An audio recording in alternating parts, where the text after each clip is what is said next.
So student, इस video में हम लोग CUET 2023 का ओरिजिनल पेपर के 17 ऑनवर्ड्स क्वेश्चन देखेंगे। इसके पहले 1 to 16 हम लोग ऑलरेडी देख चुके हैं, और अगर प्रीवियस वीडियो नहीं देखा है तो उसका लिंक तुम्हें डिस्क्रिप्शन में मिल जाएगा, जहां पे तुम 1 to 16 क्वेश्चंस के सोल्यूशन देख सकते हो। तो स्टार्ट करते हैं क्वेश्चन नंबर 17 से, और ये ऑर्थोगोनल इंटरसेक्शन पे सेकेंड क्वेश्चन है। दो क्वेश्चन पूछे गए हैं सर्कल में ऑर्थोगोनल इंटरसेक्शन से। इसके पहले भी एक क्वेश्चन आ चुका है 2023 में। तो ऑर्थोगोनल इंटरसेक्शन एक इंपॉर्टेंट टॉपिक है CUET पॉइंट ऑफ व्यू से, सर्कल चैप्टर से।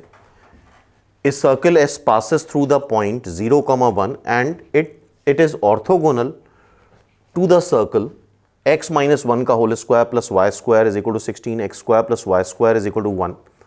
यहाँ पे एक कंसेप्ट हमें पता होना चाहिए। पहले तो ऑर्थोगोनल इंटरसेक्शन मतलब होता है सर्कल दूसरे सर्कल कट करे और एंगल ऑफ इंटरसेक्शन 90 आए। यहां पे रिजल्ट ये है, एक सर्कल S1 है, इसका शॉर्टकट मेथड है ये। दूसरा सर्कल S2 है, इसको एक तीसरा सर्कल ऑर्थोगोनली इंटरसेक्ट कर रहा है S। ये इन दोनों को ऑर्थोगोनली इंटरसेक्ट कर रहा है, तो रिजल्ट ये होता है कि इन दोनों सर्कल की जो रेडिकल एक्सिस आती है, रेडिकल एक्सिस क्या होती है अगर तुमने सर्कल में पढ़ा होगा तो रेडिकल एक्सिस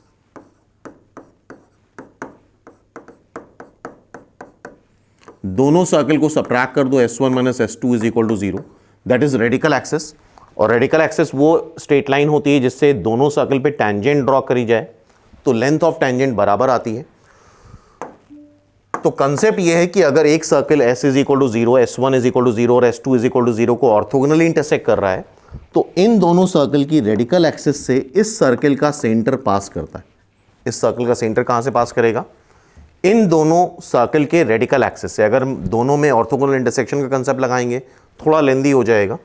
तो करना क्या है, हमें इसको मान लो S1 पहला सर्कल,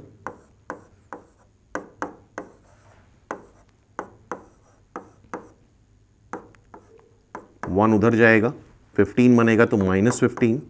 दूसरा सर्कल S2,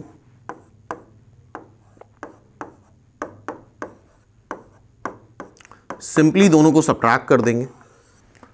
सबट्रैक्ट करोगे x square Y square cancel हो रहा है, -2x, ये प्लस हो जाएगा तो ये -14 इज इक्वल टू 0, तो x इज इक्वल टू -7। तो इसका मतलब सेंटर इस पे लाई करेगा, तो सेंटर का x कोऑर्डिनेट -7 होगा, y कोऑर्डिनेट पता नहीं है, ऑप्शन से चेक कर लो। रेडियस 8 है, अच्छा ओनली वन ऑप्शन करेक्ट है, रेडियस 7 है। सेंटर ऑफ सर्कल -7,1, एक ही ऑप्शन मैच कर रहा है -7,1। ये ऑप्शन भी गलत हो जाएगा बिकॉज सेंटर -8 है, ठीक है। तो यहां पे एक ही ऑप्शन मैच कर रहा है -7, x कोऑर्डिनेट -7 आ रहा है जो कि यहां से मैच कर रहा है, ठीक है। अब देखो इसका सेंटर आ गया -7, बीटा, और ये सर्कल कहां से पास कर रहा है? सर्कल पास कर रहा है 0,1 से। तो इसके बीच की जो डिस्टेंस आएगी वो उसकी रेडियस आ जाएगी। अब देख लो यहां पे एक और कंसेप्ट है, दो सर्कल अगर एक दूसरे को ऑर्थोगोनली इंटरसेक्ट करें, मान लो इसका सेंटर है C1, इसका सेंटर है C2, ये रेडियस है R1, ये रेडियस है R2, ये अगर 90 डिग्री है तो तुम पाइथागोरस थ्योरम लगा सकते हो, C1 C2 का square is equal to R1 square plus R2 square, ठीक है। This is the condition for orthogonal intersection. ये कंडीशन लगाओगे हमेशा क्वेश्चन सही सॉल्व होगा। अब देखो इस सर्कल का सेंटर हमें पता है यहां से पास कर रहा है, तो उसकी हम रेडियस निकाल लेते हैं। लेट्स से इसकी रेडियस R है, तो R क्या आएगा या R स्क्वायर क्या आएगा? -7 -0 का होल स्क्वायर प्लस बीटा -1 का होल स्क्वायर। किसी एक सर्कल को ले लो, इसको ले लो C2, इसका सेंटर क्या है 0,0 और रेडियस क्या है 1। तो इनके बीच के डिस्टेंस का स्क्वायर C1 C2 का square is equal to R square plus 1 square. ठीक है, बीटा अननोन है, यहां से आ जाएगा, इससे इसकी बीच की डिस्टेंस निकालेंगे तो -7 का square plus beta square, R square ये है -7 का स्क्वायर प्लस बीटा -1 का स्क्वायर प्लस 1 का स्क्वायर। इसको सॉल्व कर लेते हैं, -7 का स्क्वायर कैंसिल हो जाएगा, बीटा स्क्वायर इधर आएगा, beta square plus 1 -2 beta plus 1, beta square cancel हो गया, बीटा क्या आ गया, सिंपली 1। तो वैसे भी आंसर मैच कर रहा था -7 और बीटा क्या आ गया 1, तो सेंटर क्या आ जाएगा, और तुम यहां से रेडियस भी निकाल सकते हो। अगर सेंटर आ गया -7, 1 तो रेडियस यहां से आ जाएगी, यह आ जाएगा R square is equal to 49 plus beta को रख दो 1, बीटा को रख दोगे 1 तो R क्या आ गया 7, रेडियस भी आ गई और सेंटर भी आ गया। बाय द वे यहां पे दो आंसर मैच कर रहे थे, थर्ड ऑप्शन भी सही है और रेडियस इसकी 7 आ रही है। तो आई होप नेक्स्ट टाइम पे अगर ऐसा क्वेश्चन रिपीट होता है तो यहां पे हमने दोनों चीजें डिस्कस कर ली। अगर दो सर्कल ऑर्थोगोनली इंटरसेक्ट कर रहे हैं तो ये कॉन्सेप्ट लगेगा, C1 C2 का square is equal to R1 square plus R2 square, और एक सर्कल दोनों सर्कल को ऑर्थोगोनली इंटरसेक्ट कर रहा है तो उसके रेडिकल एक्सिस पे उसका सेंटर लाई करेगा। ठीक है, तो ये क्वेश्चन अगर नेक्स्ट टाइम रिपीट होता है तो आई होप तुम लोग कर सकते हो। सो नेक्स्ट क्वेश्चन ये डेफिनेट इंटीग्रल का है, स्टेटमेंट वाला क्वेश्चन है, देखना है दोनों स्टेटमेंट ट्रू है या कौन सा ट्रू है या फॉल्स है। तो फर्स्ट स्टेटमेंट देखते हैं, -a से a f x dx is equal to 0 से a f x dx plus f of -x dx। क्या ये स्टेटमेंट ट्रू है या फॉल्स है? तो स्टार्ट करते हैं इसको करना। इधर से स्टार्ट करते हैं, -a से a। अच्छा, अगर ये -a से a f x dx है तो इसको तुम लिख सकते हो -a से a f x dx को लिख सकते हैं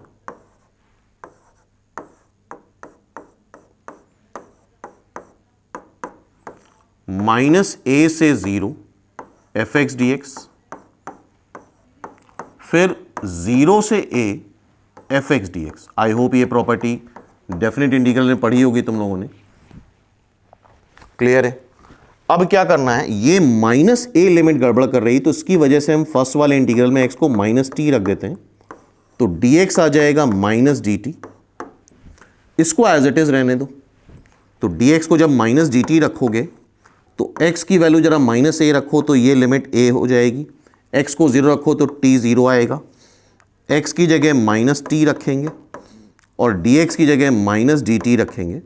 सो ये आ रहा है -a से 0 f ऑफ -t dt, और आई होप ये चीज़ पढ़ी होगी। अगर माइनस साइन लगा है तो ये इंटीग्रल रिवर्स हो जाता है, 0 से a f of -t dt कर सकते हैं। और फर्स्ट प्रॉपर्टी होती है डेफिनेट इंटीग्रल की कि integral F T D T हो या integral F x D x हो, सेम आता है। तो ये हो जाएगा, t की जगह x रख दो, dx। ठीक है, तो इसका मतलब ये वाला इंटीग्रल कन्वर्ट हो गया तुम्हारा 0 से a f of -x dx, और सेकेंड वाला इंटीग्रल तो एज इट इज था 0 से a f x dx। It means ये स्टेटमेंट ट्रू है, फर्स्ट स्टेटमेंट इज ट्रू। ठीक है, अच्छा ये जो सेकेंड स्टेटमेंट है ये थोड़ा टेढ़ा क्वेश्चन है, ऑब्जेक्टिव पॉइंट ऑफ व्यू से कर पाना स्टूडेंट के लिए काफ़ी डिफिकल्ट रहा होगा ये, तो देखते हैं एक बार। लेकिन फ्यूचर में अगर ऐसा क्वेश्चन रिपीट होता है तो अवेयर रहोगे कि इस तरह क्वेश्चन नहीं करने वाले होते हैं। अगर एग्जैक्टली सेम आ जाता है तो आंसर टिक कर सकते हो। इसको सॉल्व करते हैं, 0 से 1 अंडर रूट 1 प्लस एक्स, अच्छा यहां पे लगा दो A cube plus B cube, A cube plus B cube, A cube plus B cube क्या होगा, A plus B, A square plus B square minus A B D X. 0 से 1 ये आ रहा है under root 1 plus X square, 1 plus X square minus X D X, और under root X square mod X होता है, x नहीं होता है। बट लिमिट अगर देखो 0 से 1 है तो 1 प्लस एक्स इटसेल्फ पॉजिटिव आएगा तो मॉड लेने की जरूरत नहीं है, तो इसको तुम लिख सकते हो 0 से 1, 1 प्लस एक्स, अगर एक्स लाई कर रहा है 0 से 1 तो 1 प्लस एक्स लाई करेगा 1 से 2, तो पॉजिटिव है तो मॉड लेने की जरूरत नहीं है, अदरवाइज डेफिनेट इंटीग्रल में मॉड लेना जरूरी होता है। तो ये form I hope indefinite integral में तुम लोगों ने पढ़ा होगा, अगर लीनियर अंडर रूट क्वाड्रेटिक वाला फॉर्म है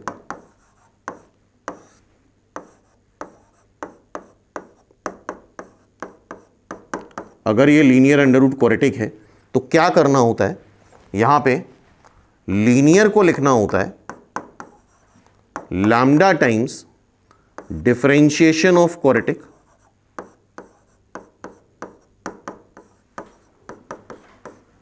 प्लस म्यू। ठीक है, तो ये लीनियर अंडर रूट क्वाड्रेटिक है तो हमें क्या करना होगा, इस लीनियर को लिखना होगा lambda times differentiation of this quadratic plus mu. समझ में आ रही बात? तो अब 1 प्लस एक्स लीनियर है और under root X square minus X plus 1 quadratic है, तो देखो 1 प्लस एक्स को लिखोगे लैम्डा टाइम्स इसका differentiation 2x minus 1 plus mu.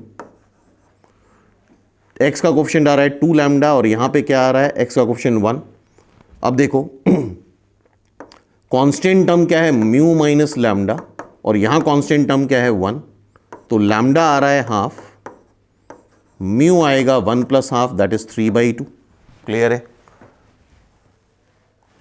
तो लैम्डा आ रहा है हाफ। अब देखो 0 से 1 लैम्डा हाफ है, डिफरेंशिएशन क्या है 2x माइनस 1 जो कि इस क्वाड्रेटिक का डिफरेंशिएशन है, प्लस म्यू क्या आ रहा है 3/2, 0 से 1 under root X square minus X plus 1। तो ये क्वेश्चन जैसा हमने बताया काफी लेंदी है, लेकिन प्रैक्टिस के लिए एक बार सॉल्व कर रहे हैं, देख रहे हैं। अब इसको इंटीग्रेट करना है तो हमें इसको टी स्क्वायर लेना होगा, X square minus X plus 1 को टी स्क्वायर ले लो तो 2x minus 1 dx is equal to 2 dt आएगा। और जब भी सब्स्टिट्यूशन करते हैं तो लिमिट्स चेंज करते हैं, x को यहां 0 रखोगे तो t की वैल्यू 1 आएगी, और x को जब यहां 1 रखोगे 1 माइनस 1 फिर t की वैल्यू 1 आएगी। तो अगर दोनों जगह अपर लिमिट और लोअर लिमिट सेम है तो इंटीग्रल की वैल्यू 0 आ जाती है। तो चलो इससे छुटकारा मिल गया हमें, ये 0 हो गया। अब सिर्फ क्या बचा है हमारे पास, under root quadratic. Under root quadratic को इंटीग्रेट करने के लिए हमें परफेक्ट स्क्वायर बनाना होता है, एक्स स्क्वायर माइनस एक्स। इसको अगर देखोगे तो ऐसे लिख सकते हो X square minus 2 into 1/2x, B square add करना होगा 1/4 ऐड करो, 1/4 सब्ट्रैक्ट करो। ठीक है, सो दिस इज 3/2 इंटीग्रल 0 से 1 अंडर रूट, इन तीनों को अगर कंबाइन कर लो तो x माइनस हाफ का होल स्क्वायर आ रहा है, x माइनस हाफ का होल स्क्वायर प्लस 1 माइनस 1/4 3/4 होगा, दैट इज रूट 3/2 का होल स्क्वायर dx। अब इसका फॉर्मूला तुम्हें पता होना चाहिए, इसका formula integral under root X square plus A square का फॉर्मूला आता है 1/2x, जो भी x लिखा है, अंडर रूट में X square plus A square plus A square ln x plus under root X square plus A square. Clear है? Plus c। तो अब देखो ये फॉर्मूला हम यहां अप्लाई करने वाले हैं, x की जगह x माइनस हाफ है और 1/2 बाहर आता है, तो 3/2 तो ऑलरेडी बाहर है, 1/2 और बाहर कर लो, x के प्लेस पे x माइनस हाफ आएगा, फिर ये under root quadratic. Under root quadratic eventually है क्या, X square minus X plus 1, under root X square minus X plus 1 plus A square, इसका स्क्वायर 3/4 ln x की जगह x माइनस हाफ, फिर plus under root, quadratic होती है जिसको पूरा सॉल्व करके यही चीज आएगी, और इसकी लिमिट लेनी है हमें 0 से 1, ठीक है, तो थोड़ा प्रिकॉशन के साथ सॉल्व करना होगा। So this is eventually 3/4। अब जरा 1 रखो, अपर लिमिट 1 रखेंगे तो ये हाफ आएगा, और यहाँ 1 रखोगे तो ये 0 ये 1, तो ओवरऑल ये हाफ आ जाएगा, प्लस 3/4 ln, यहाँ 1 रखो हाफ, और यहाँ 1 रखोगे तो ये 0 ये 1 का अंडर रूट 1 आ जाएगा, तो half plus 1 that is 3/2, minus x को 0 रखोगे माइनस हाफ, 0 रखोगे ये 1, फिर 3/4, x को 0 रखो माइनस हाफ प्लस 1 ये 1/2 हो जाएगा। क्लियर है? थोड़ा लेंदी है ये क्वेश्चन, करना पड़ेगा।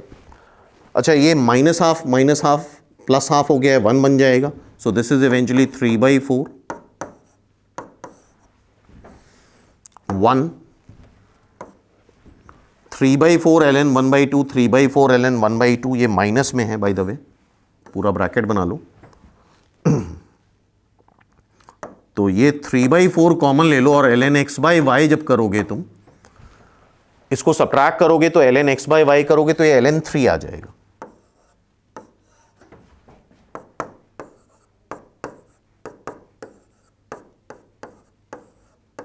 अब यहां पे थोड़ा सा ट्रिक है। पहली चीज तो यहां पे ln 3 की वैल्यू हमें पता होनी चाहिए। ln 3 की वैल्यू आती है 1.098। ये नॉर्मली लोगों को नहीं याद रहता है, कुछ क्वेश्चन ऐसे दिए जाते हैं जो ना कर पाए स्टूडेंट, और जब ये पूरा हम कैलकुलेट करते हैं वैल्यू रख के तो आता है 1.3 समथिंग अप्रोक्सीमेटली, 1.31 समथिंग आएगा, ठीक है। और क्या क्वेश्चन है? क्वेश्चन है इज लेस देन और इक्वल टू √15/8। अब पहले अगर हम 15/8 का अंडर रूट निकालते हैं या 15/8 करते हैं तो ये आता है 1.87, और इसका अंडर रूट निकालोगे तो आएगा 1.39, और ये वैल्यू क्या ले रहा है? अप्रोक्सीमेटली 1.3 वैल्यू ले रहा है, तो 1.3 1.39 से छोटा ही आएगा। और अगर ऐसा है तो दोनों ही स्टेटमेंट ट्रू हैं। तो ये अजीब सा क्वेश्चन था, थोड़ा इस तरह क्वेश्चन कर पाना एग्जामिनेशन में पॉसिबल नहीं है, तो एग्जाम में ध्यान रखना इस तरह क्वेश्चन के ट्रैप में नहीं फंसना है। लेकिन अभी प्रैक्टिस के लिए तो ऑब्वियसली हम कर सकते हैं इसको, ठीक है। तो दोनों ही स्टेटमेंट ट्रू आ रहे हैं इस केस में। नेक्स्ट क्वेश्चन देखते हैं। नेक्स्ट क्वेश्चन ये कॉन्टिन्यूटी का है। The point eight which the function is continuous. Function क्या दे रखा है? पहला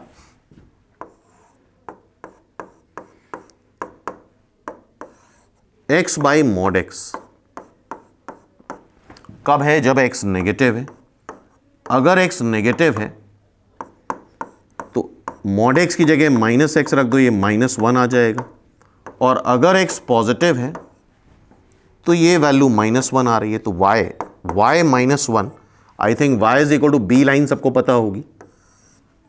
अगर ये 0, b है, so this line is y is equal to b, ठीक है। तो अब इसको प्लॉट कर लेते हैं। y is equal to -1 line, -1 कहीं यहां पे ले लो, ठीक है। y इज इक्वल टू -1 कब आ रहा है? जब x नेगेटिव है, 0 पे इक्वलिटी नहीं है। तो यहां पे हमने एक हॉलो सर्कल बना लिया, लेकिन यहां पे 0 पे इक्वलिटी है और यहां पे भी y -1 आ रहा है, तो ये हॉलो सर्कल फेल हो जाएगा क्योंकि 0 पे इक्वलिटी है, y -1। तो ये पूरी तरह से कंटिन्यूअस है, कहीं कोई ब्रेक नहीं है, तो it is always continuous. x belongs to r, हमेशा कंटिन्यूअस है, x बिलोंग्स टू r। और मान लो यहां पे पूछता कि इसके पॉइंट ऑफ डिसकंटिन्यूटी क्या है, अगर क्वेश्चन ऐसा होता तो फिर हम बोल देते, बाय द वे ये 5 होना चाहिए, थोड़ा मिसप्रिंटिंग है। पॉइंट ऑफ डिसकंटिन्यूटी अगर पूछता तो हम बोलते कहीं पे भी ये डिसकंटिन्यूअस नहीं है, ऑलवेज ये कंटिन्यूअस है, तो उस केस में इसका आंसर x बिलोंग्स टू 5 हो जाता। लेकिन अगर कंटिन्यूटी पूछी है तो ऑलवेज कंटिन्यूअस है, और डिसकंटिन्यूटी पूछता तो x belongs to null set आता, 5 आता, ठीक है। नेक्स्ट देखते हैं। नेक्स्ट अब ये क्वाड्रेटिक का क्वेश्चन है। Every pair among this equation, 3 equations हैं, पहली, दूसरी, तीसरी. Every pair among these equation has a common root. Has a common root. तीनों में एक एक कॉमन रूट है. इसको समझते हैं. तीनों में एक एक कॉमन रूट है, तुम ऐसे ले सकते हो. इसमें अल्फा बीटा ले लो तो इसमें बीटा गामा आ जाएगा. एक रूट अल्फा कॉमन हो गया. और यहां पे ले लो तुम गामा अल्फा, तो देखो सेकेंड थर्ड में गामा कॉमन हो गया और फर्स्ट और थर्ड में अल्फा कॉमन हो गया. सब में ही एक एक रूट कॉमन आ रहा है. आगे से पॉइंट याद रखना. Then the product of 3 common root. Common root है क्या यहां पे? अल्फा भी कॉमन है, बीटा भी कॉमन है, गामा भी कॉमन है. और हमें पता होना चाहिए किसी भी क्वाड्रेटिक इक्वेशन में ax² plus bx plus c is equal to 0 में कि 2 रूट्स होते हैं alpha beta. Sum of root आता है minus times coefficient of x upon coefficient of x². Product of root आता है कांस्टेंट टर्म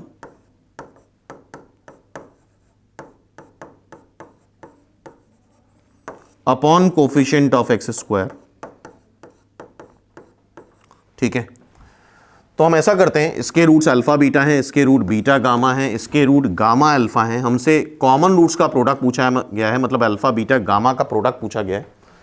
तो हम इसके दोनों रूट्स का प्रोडक्ट निकाल लेते हैं. अल्फा बीटा, अल्फा बीटा क्या आएगा? Constant term. कांस्टेंट टर्म क्या है? QR upon coefficient of x². इसके दोनों रूट्स का प्रोडक्ट निकाल लो, बीटा गामा. इसका कांस्टेंट टर्म क्या है? RP upon coefficient of x². इसके दोनों रूट्स गामा अल्फा का प्रोडक्ट निकाल लो, क्या है? Constant term PQ upon coefficient of x². 3 equation है, तीनों को मल्टीप्लाई कर लो तो alpha square beta square gamma square is equal to P² Q² R². और हमें निकालना क्या है? Alpha beta gamma. Under root ले लो तो PQR is the answer. PQR is the answer. First is the answer. तो नेक्स्ट टाइम आई होप इस तरह क्वेश्चन रिपीट होता है तो कर सकते हो. तो बेसिक क्वेश्चन था, लेकिन बस वही है कि वो आइडिया स्ट्राइक करने में टाइम लगा स्टूडेंट को.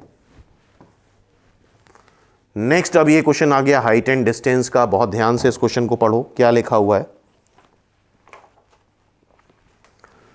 The top of a hill observe from the top and bottom of a building. अच्छा, हिल ऑब्वियसली ऊंचा होगा और बिल्डिंग नीची होगी. बिल्डिंग की हाइट h दे रखी है at the angle of elevation P and Q respectively. Height of hill पूछा है, तो ये बात समझ में आनी चाहिए कि हिल की हाइट ज्यादा होगी और बिल्डिंग की हाइट कम होगी. मान लेते हैं PQ बिल्डिंग है, AB हिल है. बिल्डिंग की हाइट h दे रखी है. ठीक है, the top of a hill observe from the top. Top को टॉप से ऑब्जर्व कर रहे हो तो यहां से इस पे परपेंडिकुलर ड्रॉप कर दो हिल पे. Suppose this is D. ठीक है, top of the hill, the top of a hill observe from the top and bottom of the building. Hill का टॉप जो है वो टॉप से ऑब्जर्व करा जा रहा है तो एंगल ऑफ एलिवेशन P आ रहा है. एंड फ्रॉम बॉटम ऑब्जर्व करा जा रहा है तो एंगल ऑफ एलिवेशन Q आ रहा है. इसकी हाइट हमसे पूछी गई है, AB पूछा गया है. तो थोड़ा ज्योमेट्री यूज करो तो यहां पे क्लियरली दिख रहा है कि ये PQ AD रेक्टेंगल है तो ये हाइट h है तो ये हाइट भी h होगी. अच्छा, इसको x मान लेते हैं, ये हाइट y मान लेते हैं. तो बेसिकली हमें h प्लस y बताना है. क्या बताना है? h plus y. तो ट्राइंगल, पहले ट्राइंगल ले लो PAB. ट्राइंगल PAB में क्या लगा लो? tan Q लगा दो.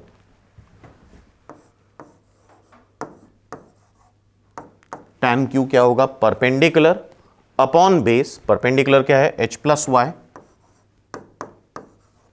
अपॉन बेस क्या है x, ठीक है।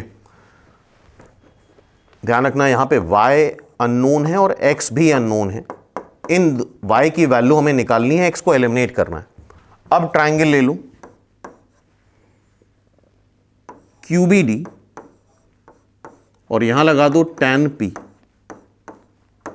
सो tan P क्या होगा, परपेंडिकुलर, और ये लेंथ भी x आएगी बिकॉज ये रेक्टेंगल है, y बाय एक्स। क्लियर है। x को एलिमिनेट कर देते हैं, x यहां से क्या आ रहा है, x यहां से आ रहा है तुम्हारा y cot P, और यहां से x निकालूं h plus y cot Q, ठीक है। y cot P is equal to h cot Q, y cot Q, simple, ठीक है।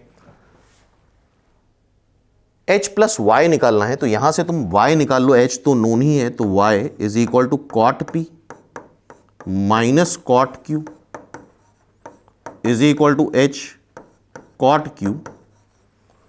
सो y is h cot Q upon cot P minus cot Q, ठीक है। h में y add कर दो, h plus Y, y क्या है h cot Q upon cot P minus cot Q। जब तुम एलसीएम लोगे तो h cot P minus h cot Q बनेगा, तो ऊपर h cot Q कैंसिल हो जाएगा, h cot P बचेगा।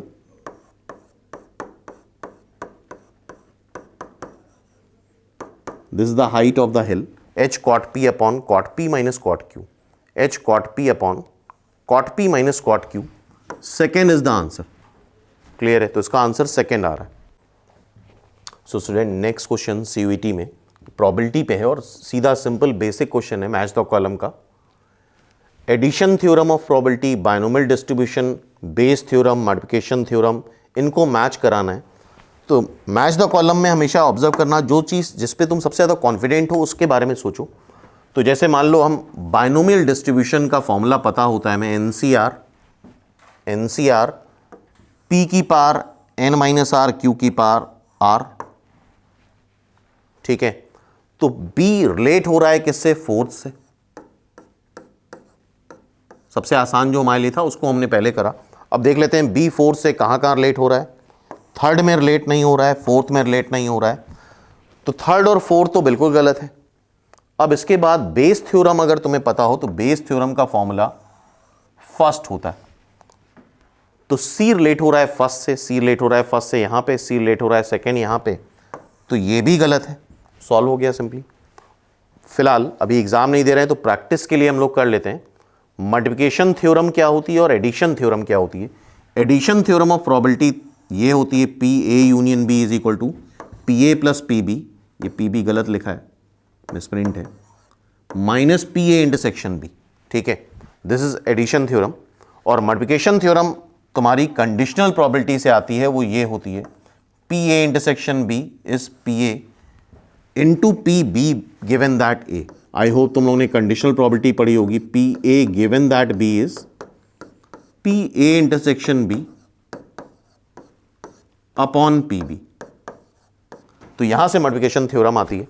तो आई होप ऑलरेडी वैसे आंसर हमें मिल चुका है फर्स्ट। यहां पे देख लो सी किससे रिलेट हो रहा है, फर्स्ट से रिलेट हो रहा है।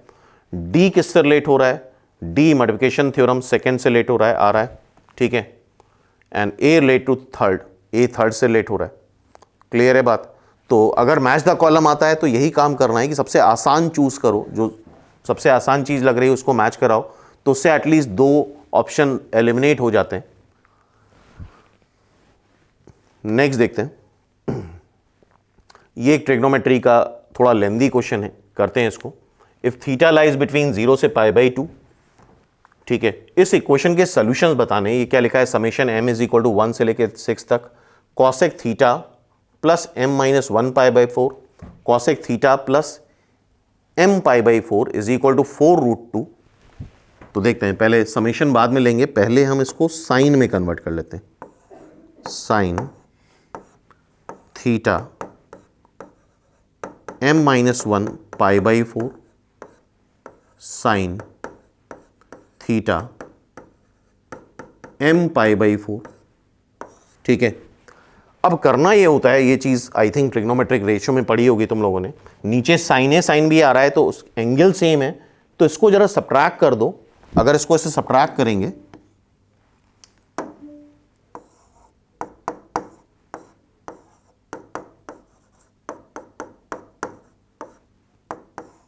Minus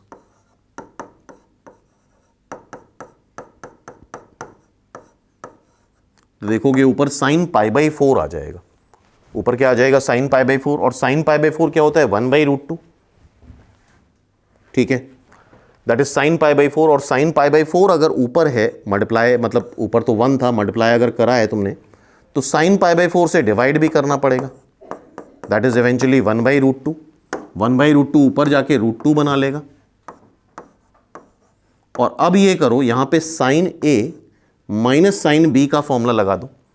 sign A minus B का, साइन ए माइनस बी होता है sine A cos B,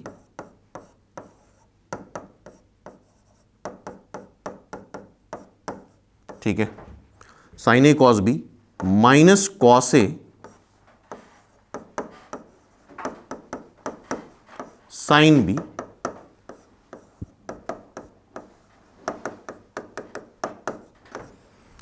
divide by जो भी लिखा है साइन, ये पूरी चीज यहां पे लिख दोगे, sine theta plus m-1 π/4 cos theta sine theta plus m π/4, और उसको डिवाइड करो जरा, तो ये इससे कैंसिल हो जाएगा, साइन साइन कैंसिल हो जाएगा, बचेगा यहां पे √2 times cot theta plus m-1 π/4, और इससे जब डिवाइड करोगे तो यहां बचेगा कॉट थीटा प्लस m π/4। अब यहां पे समेशन लगा देते हैं, और इसकी वैल्यू 4√2 दे रखी है। ठीक है, समेशन क्या है? समेशन है m की वैल्यू 1 से लेके 6 तक, तो रखते हैं √2 इज इक्वल टू m को 1 रखो, m को जब 1 रखेंगे तो ये 0 हो जाएगा, कॉट थीटा आएगा, माइनस m को 1 रखेंगे, कॉट थीटा प्लस π/4,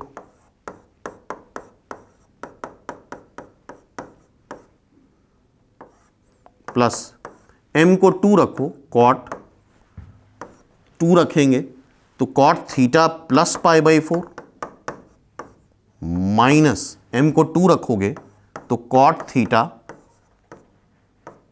प्लस π/2, ये सेकेंड टर्म आया। थर्ड टर्म देख लेते हैं एक बार, कॉट 3 रखो तो कॉट 3 रखा तो कॉट थीटा प्लस π/2, 3 रखा तो कॉट थीटा प्लस 3 π/4। देख रहे हो अगर प्रॉपरली, तो ऑल्टरनेट टर्म्स कैंसिल होते जाएंगे, ये टर्म इससे कैंसिल हो रहा है, ये टर्म इससे कैंसिल हो रहा है, लास्ट टर्म लिख डालो, लास्ट टर्म में 6 लिखो, कॉट 6 रखोगे, 6 रखा तो कॉट थीटा प्लस 5 π/4, माइनस 6 यहां पे रखो, कॉट थीटा 6 π/4 मतलब हो जाएगा 3 π/2। तो फर्स्ट और लास्ट टर्म बचेगा, ये पहले वाले से कैंसिल हो जाएगा, फाइनली जो बचेगा √2 times cot theta minus cot theta plus 3 π/2 and that is 4√2। तो थोड़ा लेंदी है ये क्वेश्चन, √2 कैंसिल कर दिया, इसको tan में कन्वर्ट कर लो। अच्छा, इसको 3π/2 प्लस थीटा, 3π/2 प्लस थीटा किस क्वाड्रेंट में जाएगा? फोर्थ में, और 3π/2 कॉट 3π/2 प्लस थीटा करोगे तो ये माइनस tan थीटा आ जाएगा। सो ये minus minus plus, tan theta plus cot theta is equal to 4। So tan theta plus 1/tan theta is equal to 4। tan square theta -4 tan theta plus 1 is equal to 0, ये आ रहा है। ठीक है, अब obviously ये factorise नहीं होगा, तो यहां पे श्रीधराचार्य फॉर्मूला लगा देते हैं, -b plus minus under root b square -4ac divide by twice से ये 12 आ रहा है, दैट इज 2√3। तो tan थीटा की ये दो वैल्यूज आ रही हैं, एक आ रही है tan थीटा की वैल्यू 2 -√3 और एक tan थीटा की वैल्यू आ रही है 2 + √3, और ये तुम्हें याद भी होनी चाहिए वैल्यू, ये tan 15 डिग्री होता है, तुम करके देख भी सकते हो, 45 - 30 tan 15, and tan 15 can be written as tan π/12। ठीक है, और ये होता है tan 75 डिग्री,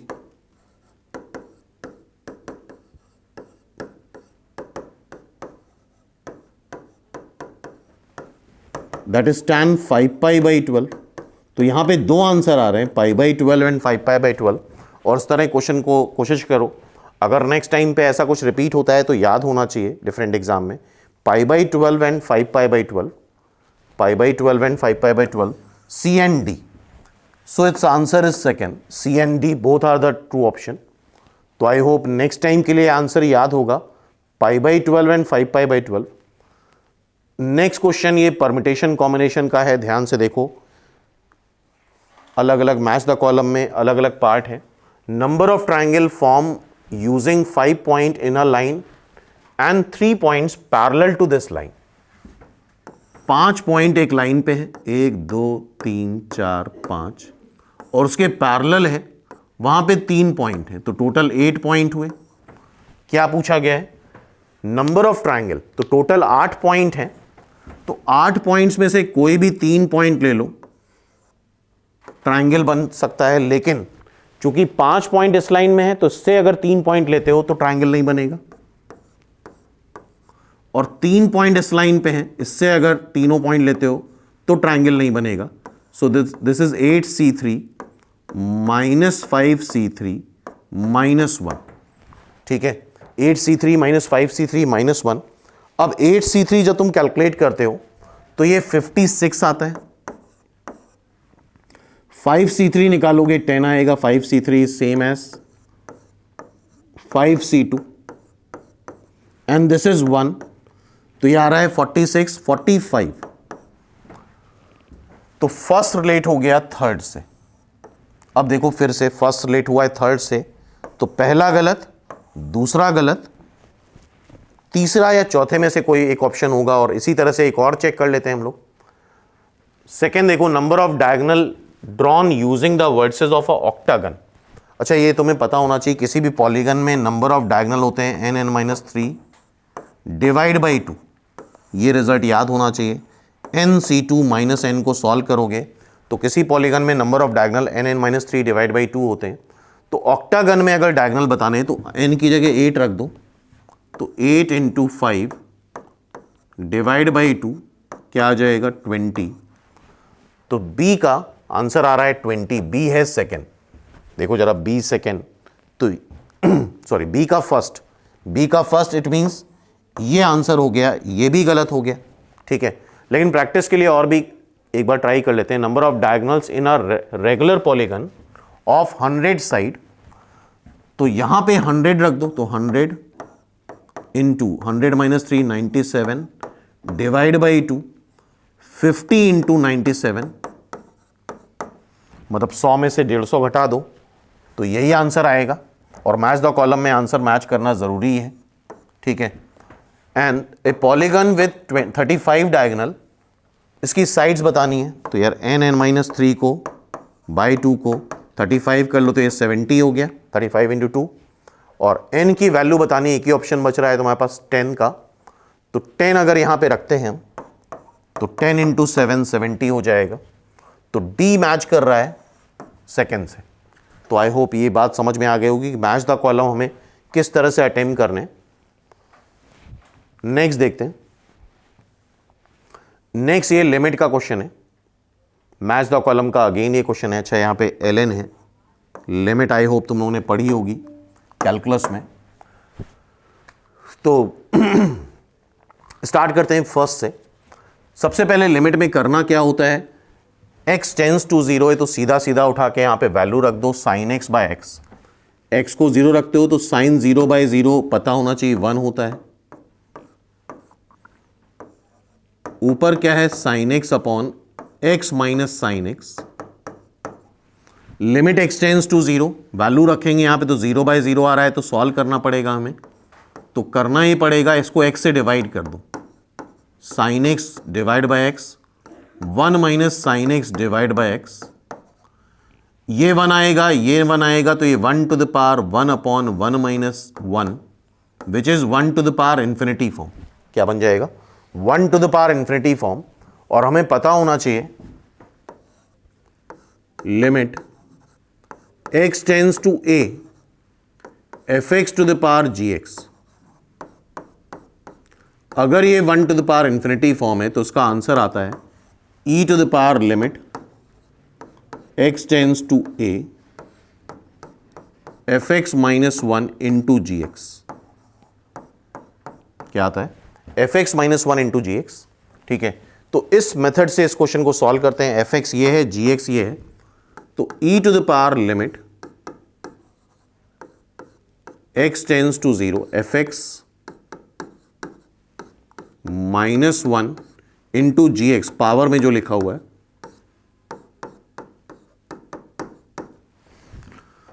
तो मेरे ख्याल से sin x माइनस एक्स हो जाएगा, डिवाइड बाय x है तो सिंप्लीफाई कर लेना, तो ये आ जाएगा limit x tends to 0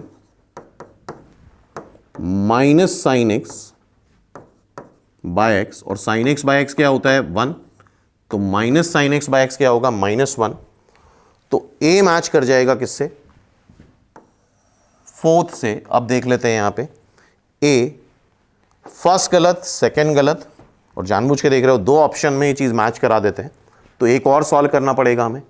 second वाली लिमिट करते हैं, लिमिट x टेंस टू 0, और लिमिट का फर्स्ट स्टेप होता है जो भी लिमिट दी जा रही है, लिमिट x टेंस टू 0 तो उठा के रख दो सीधे सीधे। और जब हम उठा के यहां पे रखेंगे तो ये क्या हो जाएगा 0 से 0, और इंटीग्रल में अगर ऊपर नीचे लिमिट सेम है a टू a तो ये क्या आ जाता है 0। तो ये फॉर्म क्या बन रहा है 0 बाय 0 फॉर्म। और 0 बाय 0 फॉर्म अगर बनता है तो एल हॉस्पिटल रूल यूज करते हैं, मतलब ऊपर और नीचे दोनों जगह हम न्यूमरेटर और डिनोमिनेटर को डिफरेंशिएट कर सकते हैं। और यहां पे एक फॉर्मूला लगेगा Lebanese formula. I hope Lebanese formula तुम लोगों ने पढ़ा होगा। अगर इंटीग्रल में लोअर लिमिट ax है, अपर लिमिट bx है, gt dt, और इसको हमें डिफरेंशिएट करना है, तो पहले अपर लिमिट t के प्लेस पे रख दो g bx,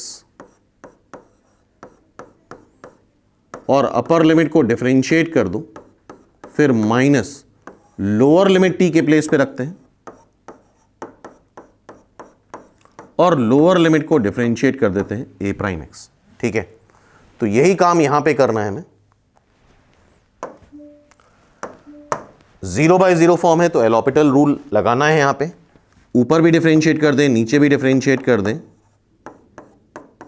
ऊपर डिफरेंशिएट करोगे तो अपर लिमिट t के प्लेस पे रखो, साइन एक्स स्क्वायर और एक्स स्क्वायर का differentiation 1 minus lower limit t के प्लेस पे रखोगे और 0 का डिफरेंशिएशन 0, और नीचे एक्स स्क्वायर का क्या आएगा 2x। ठीक है, तो ये limit x tends to 0 sine x square by 2x। तो यहां पे करना ये होगा, अगर तुम लोगों ने लिमिट पढ़ी है तो साइन 0 बाई 0 1 होता है, तो अगर ऊपर एक्स स्क्वायर है तो नीचे भी एक्स स्क्वायर होना चाहिए। तो एक्स स्क्वायर से मल्टीप्लाई डिवाइड कर लो तो साइन 0 बाई 0 ये 1 आ गया। फाइनली क्या बचेगा x बाई 2, और x को 0 रखने पे वैल्यू क्या आ जाएगी 0। हेंस सेकेंड का आंसर आ रहा है 0। सेकेंड का आंसर अगर 0 आ रहा है तो सेकेंड का आंसर b का सेकेंड यहां से मैच कर रहा है, b का सेकेंड यहां भी मैच कर रहा है, तो एक और भी करके देखना पड़ेगा। तो अब हम आइदर c कर सकते हैं, d कर सकते हैं, c कर लेते हैं। x को 0 रखो, x को 0 रखोगे e की पावर 0 1 0 और 1/0 इन्फिनिटी। तो ये 1 to the power infinity form है और 1 to the power infinity form में देख चुके हैं हम लोग। क्या करते हैं, ये fx है, पावर gx है। सो limit x tends to 0, e की पावर में रेस करा दिया fx माइनस 1 इंटू gx। ठीक है, सो e to the power limit x tends to 0,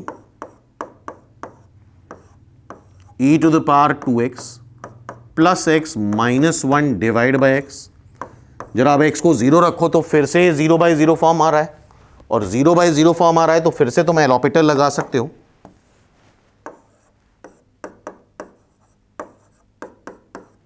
e to the power 2x का 2 e to the power 2x, x का 1 और नीचे x का 1। अब x को 0 रख दो तो ये 2, ये e क्यूब आ जाएगा सिंपली।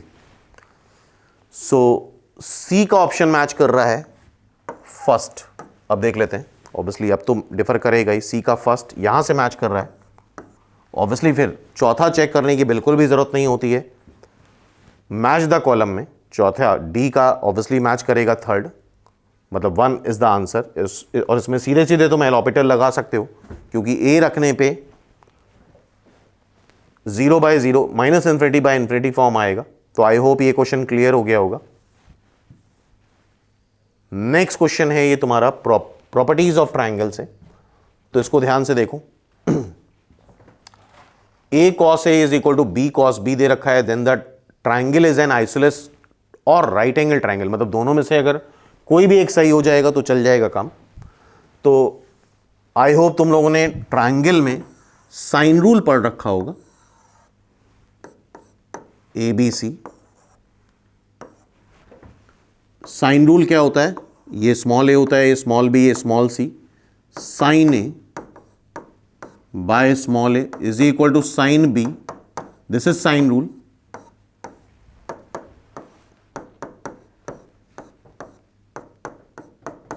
या इसको हम ऐसे बोल सकते हैं, a upon sine a is equal to b upon sine b is equal to C upon sine C. ये भी किसी कांस्टेंट के इक्वल कर सकते हो। ठीक है, तो क्या यहां से तुम a निकाल सकते हो, lambda sine a, b is lambda sine b, c is lambda sine c। ठीक है, और यहां पे उठा के फर्स्ट पार्ट में रख देते हैं, a cos a is equal to b cos b।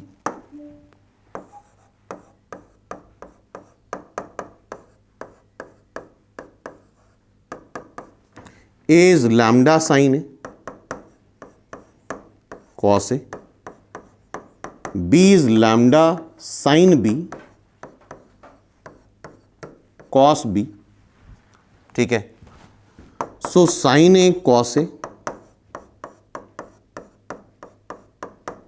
sin B cos B, 2 से मल्टीप्लाई डिवाइड कर लो तो ये आ जाएगा sin 2A is equal to sine 2b। इसका मतलब 2a is equal to 2b। It means a और b एंगल बराबर है। a और b अगर बराबर है तो इट मीन्स आइसोलेस तो है ही, और बाय द वे ये स्टेटमेंट सही हो जाएगा बिकॉज दोनों में से अगर एक भी सही है तो दैट इज राइट। अच्छा, राइट एंगल भी चेक कर लेते हैं, और हमें पता होना चाहिए sine theta is equal to sine pi minus theta. So sin 2a is equal to sin pi minus 2b। ठीक है, अब यहां से इक्वेट कर लो तो 2a is equal to pi minus 2b, तो a plus b is pi by 2, और किसी भी ट्राइंगल में a plus b plus c पाई होता है, तो a प्लस बी को पाई बाई 2 रखोगे तो एंगल c पाई बाई 2 आ जाएगा। तो या तो ये कर सकते हो या फिर साइन थीटा को साइन पाई माइनस थीटा कर सकते हो। तो ये स्टेटमेंट बिल्कुल सही है, राइट एंगल आइसोलेस। तो आई होप ये चीज़ अगर नेक्स्ट टाइम पे आएगी तो अटेम्प्ट कर सकते हो। ठीक है, अब सेकेंड वाला पार्ट क्या है, if in a triangle A B C cos A cos B plus sine A sine B sine C, ये साइन सी थोड़ा अजीब है, is equal to 1, then the triangle is isosceles right angle. तो इसको try करते हैं। Cos A cos B plus sine A sine B sine C is equal to 1, ठीक है। Then the triangle is isosceles right angle. Isosceles right angle I hope सबको पता है, दो साइड्स बराबर हो और एक एंगल 90 डिग्री हो। तो इसको सॉल्व करने के लिए हम, चूंकि यहां पे ये अदरवाइज तुम cos A cos B plus sine A sine B का फॉर्मूला लगा देते हैं, तो यहां पे करो ये, इसको 2 से मल्टीप्लाई कर लो दोनों side, 2 cos A cos B. Next time के लिए याद रखना किस तरह से कर रहे हैं हम लोग, sine B sine C is equal to, उस साइड 1 है तो 2 हो जाएगा, इसको 1 + 1 लिख लो, 1 is cos square A plus sine square A and 1 is cos square B plus sine square B, ठीक है। अब देखो कैसे सॉल्व कर रहे हैं हम। उधर एक कॉस स्क्वायर ए है, एक कॉस स्क्वायर बी है, ठीक है, और ये 2 कॉस ए कॉस बी उधर ले जाओ, मतलब बेसिकली हम परफेक्ट स्क्वायर बनाने के मूड में हैं। और फिर क्या है, उधर sign square A plus sine square B. अगर हम इसको -2 साइन ए साइन बी से मल्टीप्लाई कर लें और +2 sign A sine B Ed कर दें, +2, और ये वाला +2 sign A sine B, sine सी इधर ले आओ,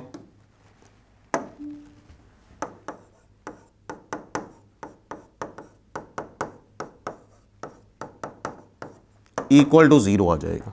तो ओवरऑल देखो क्या बन रहा है, ओवरऑल बन रहा है cos A minus cos B का होल स्क्वायर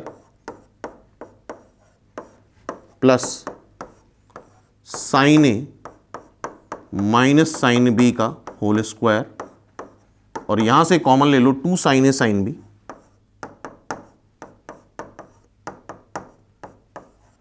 सो ये 1 माइनस साइन सी आ जाएगा इक्वल टू 0। क्लियर है। अब ये चीज 0 कब होगी, तुम्हें पता है परफेक्ट स्क्वायर ऑलवेज पॉजिटिव होता है, ये भी ऑलवेज पॉजिटिव होता है।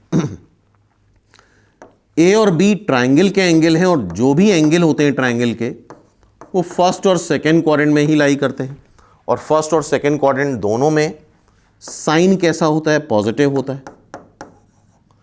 1 माइनस साइन सी जो आएगा लेस देन और इक्वल टू 0 आएगा। तो इसको 0 करने का एक तरीका तो यह है कि इसको भी 0 कर दें, इसको भी 0 कर दें, और इसको भी 0 कर दें। समझ रहे हो, इसका मतलब cos A is equal to cos B कर लें and sine A is equal to sine B कर लें एंड 1 माइनस साइन सी 0 कर लें।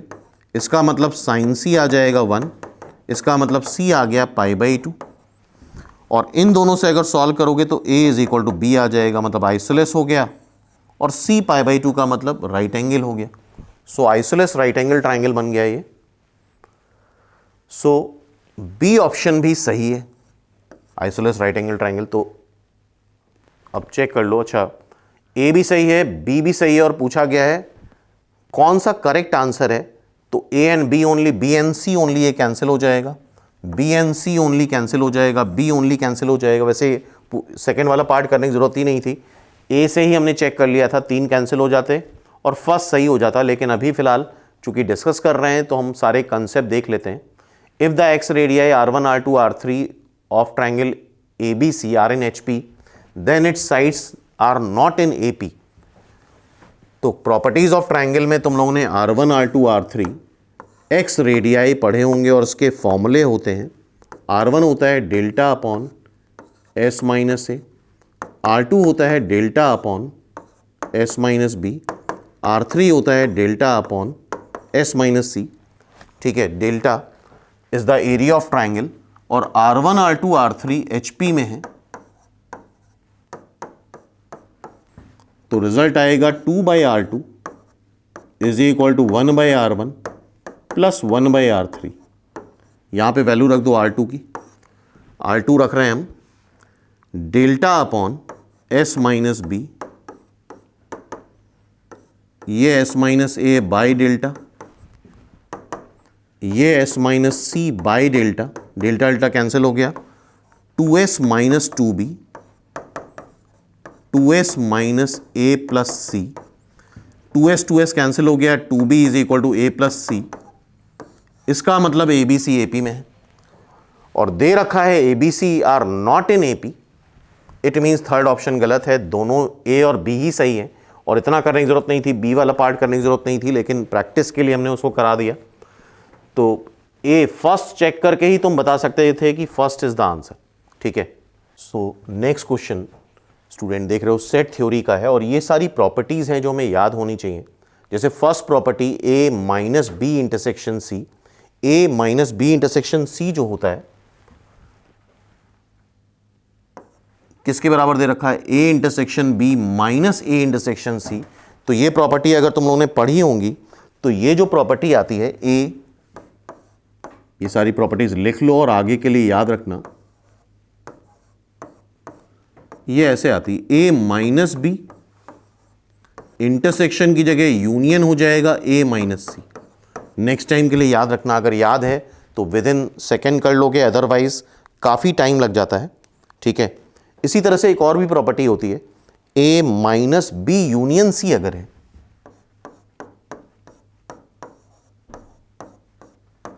तो इसको ए माइनस बी यूनियन की जगह इंटरसेक्शन हो जाएगा ए माइनस सी करोगे, इस तरह से लिखोगे, ठीक है। तो ये प्रॉपर्टीज नोट कर लो, नेक्स्ट टाइम पे अगर आता है तो टिक कर सकते हो। तो देख रहे हो फर्स्ट गलत है, फर्स्ट लिख ही दिया है A minus B union A minus C, तो यहां पे तो ये गलत लिखा हुआ है। सेकेंड जरा देखो, second A minus B union C is A minus B union का इंटरसेक्शन हो गया, सेकेंड सही, ठीक है। अब ए माइनस बी मतलब ए से बी का कॉम्प्लीमेंट लेना है, ये रिजल्ट सही है, ए ये है बी ये है। ए माइनस बी का मतलब क्या होता है, ए माइनस बी का मतलब ये वाला पार्ट। तो ए से अगर हम ए इंटरसेक्शन बी वाले एलिमेंट हटा दें, ये ए इंटरसेक्शन बी है, इसको हटा दें तो ओनली ए बचेगा। तो ए से हमने ए इंटरसेक्शन बी के एलिमेंट हटा दिए, ये भी सही है, ठीक है।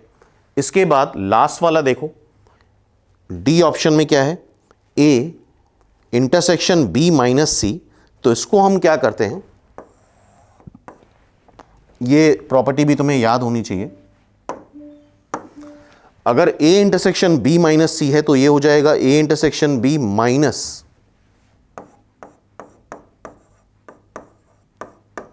ए इंटरसेक्शन सी, इंटरसेक्शन आएगा, ये रिजल्ट होता है। This is the result for A intersection B minus C. Clear है, ये इंटरसेक्शन का रिजल्ट आएगा। तो इट मींस डी भी गलत है, तो कौन से सही है, बी और सी सही है। तो ये रिजल्ट्स नोट कर लेना, ये सेट थ्योरी के रिजल्ट्स हैं जो याद होने चाहिए, ठीक है। अगर याद है तो डायरेक्टली टिक कर सकते हो, अदरवाइज डायग्राम बना के पूरा सॉल्व करने में काफ़ी टाइम लग जाता है, काफ़ी कंफ्यूजिंग हो जाता है। ऑब्जेक्टिव पॉइंट ऑफ व्यू से ये चीज़ें तुम्हें याद ही होनी चाहिए। नेक्स्ट अब ये डिटर्मिनेंट का क्वेश्चन आ गया, X Y Z all are distinct. ये डिटर्मिनेंट तुम्हें जीरो दे रखा है, एक्स वाई जेड की वैल्यू बतानी है। तो आई होप ये तुमने पढ़ा होगा, अगर कोई भी रो या कॉलम दो नंबर्स के सम के फॉर्म में लिखा हुआ है तो इसको हम सेपरेट कर सकते हैं। पहले कॉलम में 1 1 1 कर लो, दूसरे कॉलम में X Y Z, X square Y square Z square, X cube Y cube Z cube, using the property of determinant. अब क्या कर लें, मान लो ये डेल्टा 1 है, बार बार लिखने की जरूरत नहीं, डेल्टा 1 है। यहां से R1 से x कॉमन ले लो, R2 से y कॉमन ले लो, R3 से z कॉमन ले लो, तो ये X Y Z 1 1 1 X Y Z X square Y square Z square equal to 0। Clear. अब प्रॉपर्टी लगा दो। फर्स्ट प्रॉपर्टी होती है अगर तुम C1 और C2 को इंटरचेंज करते हो तो एक माइनस साइन आता है, यहाँ 1 1 1 आ जाएगा, एक्स वाई जेड यहाँ पे आ जाएगा। फिर C2 को C3 से चेंज कर लो तो C2 को C3 से चेंज करोगे तो X square Y square Z square यहाँ पे आ जाएगा और 1 1 1 यहाँ पे आ जाएगा। फिर एक माइनस साइन आएगा तो माइनस माइनस न्यूट्रलाइज हो जाएंगे, तो ये भी डेल्टा 1 है। ये सेम डिटर्मिनेंट यहाँ पे अपेयर हो जाएगा, ये delta 1 plus X Y Z delta 1 करके देखोगे तो और बेटर समझ में आएगा। So delta 1 1 plus X Y Z equal to 0। So यहाँ से आंसर क्या आ जाएगा, X Y Z is equal to -1। तो आई होप ये फर्स्ट प्रॉपर्टी पढ़ी होगी। C1 C2 को इंटरचेंज कर दो, फिर C2 C3 को इंटरचेंज कर दो, करके देखो तो माइनस माइनस न्यूट्रलाइज हो जाएगा, सेम डिटर्मिनेंट अपेयर हो जाएगा। तो एक्स वाई जेड की वैल्यू -1 और हम सजेस्ट करते हैं नेक्स्ट टाइम के लिए इसका भी आंसर याद रखना, नेक्स्ट टाइम अगर ये क्वेश्चन पूछा जाता है, ठीक है। तो ये डिटर्मिनेंट क्वेश्चन हो गया। नेक्स्ट देखते हैं। नेक्स्ट क्वेश्चन है टेंजेंट टू हाइपरबोला। ये एक रेक्टेंगुलर हाइपरबोला है, अगर तुम लोगों ने हाइपरबोला पढ़ा है, उसकी टेंजेंट इसके पैरेलल है 2x + y + 8 is equal to 0। तो सिंपली यहां टेंजेंट नॉर्मल का कंसेप्ट लगा दो, इसका स्लोप निकाल लो। इसका स्लोप क्या आ रहा है, -2, और स्लोप ऑफ टेंजेंट क्या होता है, dy/dx। स्लोप ऑफ टेंजेंट क्या होता है, dy/dx। कर्व को डिफरेंशिएट करो जरा, 2x - 2y dy/dx is equal to 0। So dy/dx slope of tangent आ गया तुम्हारा x/y, और स्लोप ऑफ टेंजेंट दे क्या रखा है तुम्हें, -2, ठीक है। तो x की वैल्यू क्या आ गई, -2y। बेसिकली हमें यहाँ पॉइंट बताना है, x इज -2y, ठीक है। अब x की जगह -2y यहाँ पे रख दो, तो ये कर्व पे रख दो, 4y² - y² is equal to 3। तो 3y² is equal to 3 means y is equal to +-1। अब एक बार y को 1 रखोगे तो x की वैल्यू -2 आ रही है, और एक बार y को -1 रखेंगे तो x की वैल्यू 2 आ रही है। तो -2,1 and 2,-1 second is the answer. इसका आंसर क्या हो जाएगा, second. It's answer is second simply, ठीक है। तो ये सीधा सीधा टेंजेंट नॉर्मल के कंसेप्ट से हमने dy/dx का कंसेप्ट लगा के सीधे सॉल्व कर दिया इसको। नेक्स्ट देखते हैं। अब ये स्टैटिस्टिक्स का क्वेश्चन है। The mean deviation from the mean of AP a + d a + 2d से लेके a + 2nd तक अगर टोटल काउंट करो तो ये 2n + 1 टर्म्स हैं, a + d a + 2d, d 2d 3d से लेके 2nd तक, 2n टर्म ये, एक टर्म ये।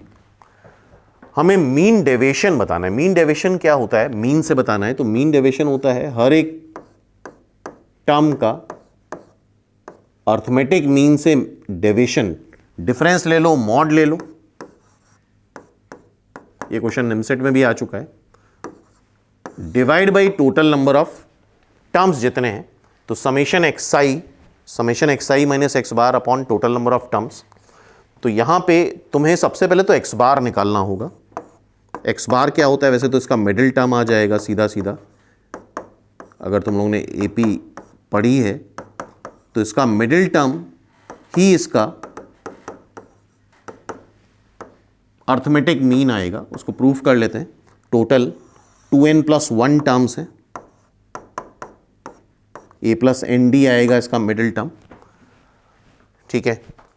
AP का सम क्या होता है, total number of terms divide by 2 first term plus last term. तो यहां पे फॉर्मूला लगा देते हैं, total number of terms divide by 2